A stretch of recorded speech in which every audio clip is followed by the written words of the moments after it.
आदम बनाया, जिसे अपने स्वरूप अपनी समानता में बनाया, वो आदम परमेश्वर की बातों को ना सुनकर अपनी अभिलाषाओं में खींचकर अपनी लालसाओं में फंसकर उसने शैतान का साथ दिया और जिस कार्य को परमेश्वर ने कहा था मत करो, वही कार्य करके वह उस शैतान का साथ देने लगा। परंतु क्या हुआ? परमेश्वर क्या चाहता था कि मनुष्य नाश ना हो, परंतु क्या करे, वो सदा काल उस परमेश्वर के साथ रहे। इसलिए परमेश्वर ने उस मनुष्य को, जो मनुष्य अपनी अभिलाषाओं में गलतियों में फंसकर शैतान के साथ नरक में जा रहा था, उसे बचाने के लिए प्रभु यीशु मसीह के रूप में परमेश्वर ने इस पृथ्वी पर आया। परमेश्वर को किसी ने नहीं देखा, कोई नहीं जानता कि परमेश्वर कैसा है। और बाइबल ऐसा बताती है कि जो कोई परमेश्वर को देख ले वो कभी भी जीवित नहीं रह सकता।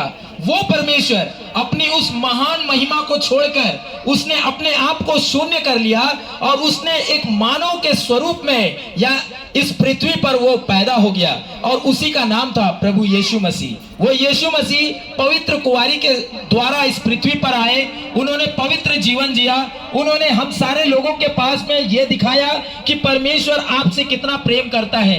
वो आप जो उसकी सृष्टि है वो आपको नाश नहीं करना चाहता, परंतु आपको इसलिए यहाँ पर वो रखा है ताकि उस बेटे को, उस यीशु मसीह को तुम देखकर उस परमेश्वर के प्रेम को तुम समझ लो, उसके उस दया को तुम समझ लो। वो तुम्हारे लिए कितना तड़प रहा है तुमको बचाने के लिए, उसकी उस तड़पन को आप समझ लो। इसीलिए प्रभु यीशु मसीह को इस पृथ्वी पर भेजा गया।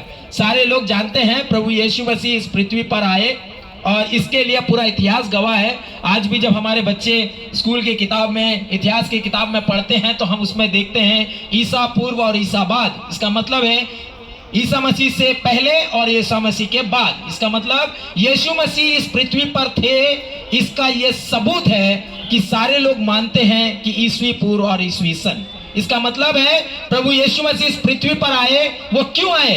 वो इसलिए आए ताकि आप सारे लोगों को उस नरक में जाने से पहले, उस नरक में जाने के लिए, वो जो शैतान आपको जो खींच रहा है, वो आपको नाश करना चाहता है, वो आपको बचाने के लिए प्रभु यीशु मसीह इस पृथ्वी पर आ गए। क्योंकि परमेश्वर पिता ने उसे ये कहा कि तुम जाओ, इन सारे लोगों के लिए एक पाप का जो दाम है, जो पाप की जो मजदूरी है, जो कि मृत्यु है, उससे कौन देगा?